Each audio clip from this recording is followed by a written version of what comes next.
बात करेंगे मसल्स की। अब आखिरकार ये वर्ड आया कहां से? ये आया है एक लैटिन वर्ड मस्कुलस से, जिसका मतलब होता है माउस यानी कि चूहा। अब जब एक मसल को देखा गया तो उसके टेंडन को कंपेयर किया गया एक चूहे की पूंछ से और इसी वजह से इसका ये नाम पड़ा। अब आखिरकार मसल है क्या? मसल जो है वो एक कॉन्ट्रेक्टाइल टिश्यू है जो कि कॉन्ट्रैक्ट और रिलैक्स करके हमारी बॉडी के मूवमेंट में हेल्प करता है। अब हमारी बॉडी में जितने भी मसल्स मिलते हैं उसे बेसिकली 3 पार्ट में क्लासिफाई कर दिया गया है और वो 3 अलग अलग टाइप के कौन से मसल है? सबसे पहला है स्केलेटल मसल, उसके बाद आता है स्मूथ मसल और तीसरा है कार्डियक मसल। अब सबसे पहले बात कर लेते हैं स्मूथ मसल की। अब इसके नाम से समझ आ रहा है कि ये अपीयरेंस में कैसे होगा? स्मूथ इन अपीयरेंस, और इसका शेप होता है स्पिंडल शेप। ये जो मसल होते हैं स्मूथ मसल्स, ये स्पिंडल शेप है, स्मूथ है और अनब्रांच्ड है। इसमें ब्रांचिंग नहीं होती और इसमें केवल एक न्यूक्लियस मिलता है, मतलब यूनी न्यूक्लिएटेड।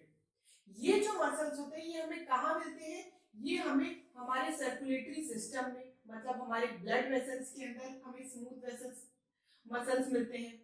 इसके अलावा हमारे यूरोजेनिटल ट्रैक्ट में, उसके अलावा डाइजेस्टिव सिस्टम में हमारा जो ईसोफेगस हो गया उसका डिस्टल पार्ट, उस सब में हमें स्मूथ मसल्स देखने को मिलता है। अब ये जो स्मूथ मसल है वो कैसा है? इनवॉलेंटरी इन नेचर, मतलब हम इसके मूवमेंट को खुद से कंट्रोल नहीं कर सकते, ये हमारी मर्जी से कॉन्ट्रैक्ट या रिलैक्स नहीं होता है, और ये है स्मूथ मसल। अब बात करते हैं स्केलेटल मसल की। अब ये नाम से समझ आ रहा है ये मसल हमें कहाँ देखने को मिलेगी?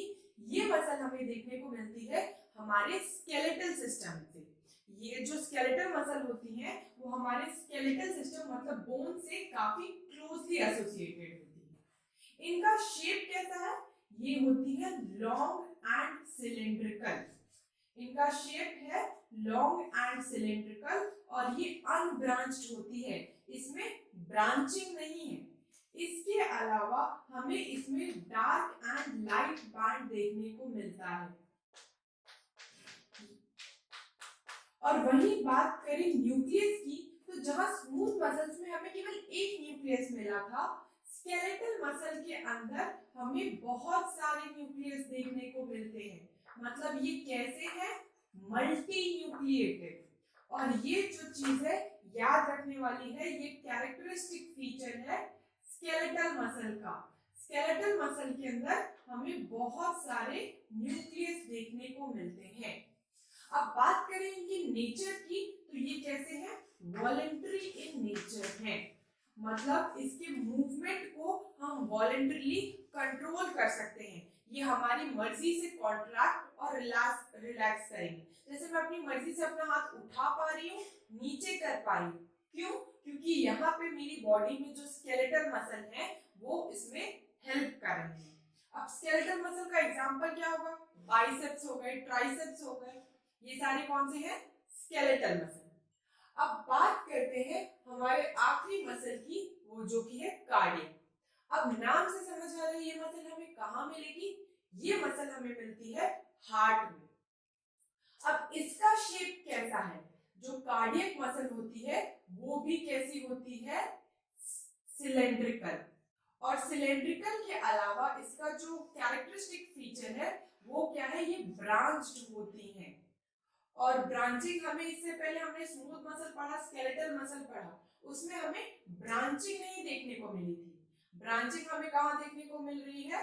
कार्डियक मसल के अंदर। कार्डियक मसल्स जो होती है वो ब्रांच्ड होती हैं, इनके अंदर भी स्ट्राइएशंस प्रेजेंट होते हैं, मतलब लाइट एंड डार्क बैंड हमें यहाँ पे भी देखने को मिलता है। अब इसमें जो एक चीज ध्यान देने वाली है वो ये है कि एक सेल जब खत्म होता है और वहां से जब दूसरा सेल शुरू होता है, उनके बीच में हमें ये जो है इंटरकैलेटेड डिस्क। ये क्या है? इंटरकैलेटेड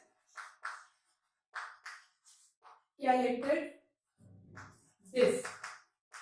ये जो है हमें केवल कार्डियक मसल में देखने को मिलता है। मतलब ये सेल टू सेल के बीच का एक जंक्शन है और वहां पे हमें ये इंटरकैलेटेड डिस्क देखने को मिलता है। ये जो है हमारे स्टिमुलस को एक जगह से दूसरी जगह तक पहुंचने में हेल्प करता है। अब ये जो इसके अलावा बात करें, हमने स्मूथ मसल में देखा था यूनी न्यूक्लिएटेड था, स्केलेटल मसल कैसा था? मल्टी न्यूक्लिएटेड था। वही कार्डियक मसल जो है वो कैसा है? ये भी यूनी न्यूक्लिएटेड है। मतलब एक सेल के अंदर हमें केवल एक ही न्यूक्लियस मिलता है। अब कार्डियक मसल का नेचर कैसा होगा? ये कैसे होते हैं? Involuntary in nature. मतलब हम इसको अपनी मर्जी से कंट्रोल नहीं कर सकते और ये बहुत अच्छी बात है। वरना अगर अपनी मर्जी से कंट्रोल कर रहे होते और अपनी मर्जी से बोलते थे बंद हो जाए, तब तो इंसान टाइम हो चुका होता।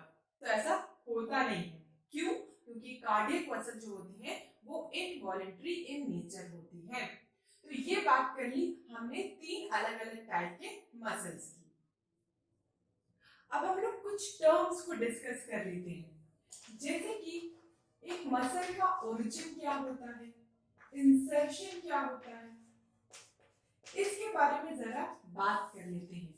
अब जब कोई एक मसल कॉन्ट्रैक्ट हो रही है उस टाइम पे मसल का जॉइंट फिक्स रहता है, उसे हम कहते हैं ओरिजिन।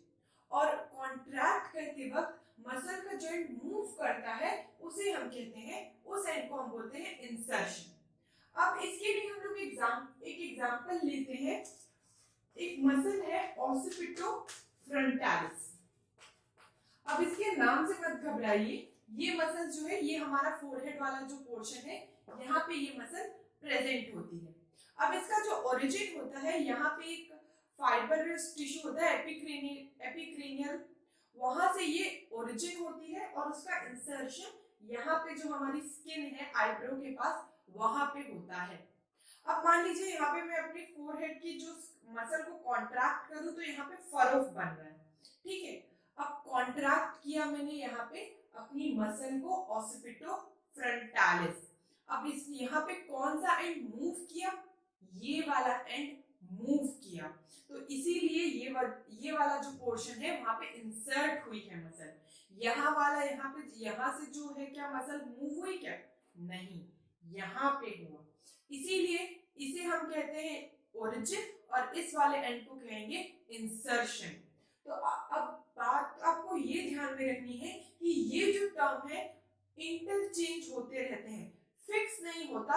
लेकिन हाँ, मोस्ट ऑफ द टाइम हम किसी भी मसल का को एक्सप्लेन करते वक्त वो एंड जो अपनी जगह पे स्टेबल रहता है कॉन्ट्रैक्शन करते वक्त, उसको हम लोग बोलते हैं ओरिजिन, और जो एंड मूव करता है उसे बोलते हैं इंसर्शन। ये टर्म इंटरचेंज कर सकते हैं। अब बात करते हैं नेक्स्ट टर्म की, जो कि है बेली। अब अगर आप किसी मसल्स को देखें तो उसका जो ये फ्लेशी पार्ट होता है जो वो होता है कॉन्ट्रैक्टाइल इन नेचर। कॉन्ट्रैक्टाइल मतलब कॉन्ट्रैक्शन के लिए यही रिस्पॉन्सिबल रहता है और इस पोर्शन को हम बोलते हैं बेली। वहीं अगर आप बात करें इसकी ये जो फाइब्रस पार्ट है, तो इस फाइब्रस पार्ट जो हमारा फाइब्रस पार्ट होता है वो कैसा होता है? Non contractile. मतलब ये जो है कॉन्ट्रैक्शन में हेल्प नहीं करता, ये जो है मसल को अटैच करने में हेल्प करता है। अब ये जो हमारा नॉन कॉन्ट्रैक्टाइल पार्ट है, अगर वो कॉर्ड लाइक हुआ, एक रोप की तरह हुआ, तब हम उसे बोलते हैं टेंडन। और वहीं अगर ये जो हमारा फाइब्रस पार्ट हो वो एकदम चपटा सा होगा, तब हम उसे बोलेंगे एपोन्यूरोसिस। तो ठीक है, आपको ध्यान में रखना है टेंडन किसे बोलेंगे और एपोन्यूरोसिस किसे बोलेंगे। यहाँ पे जो फाइब्रस पोर्शन है अगर वो चपटा होगा तो हम उसे बोलेंगे एपोन्यूरोसिस, और अगर वो कॉर्ड लाइक हुआ तो हम उसे बोलेंगे टेंडन।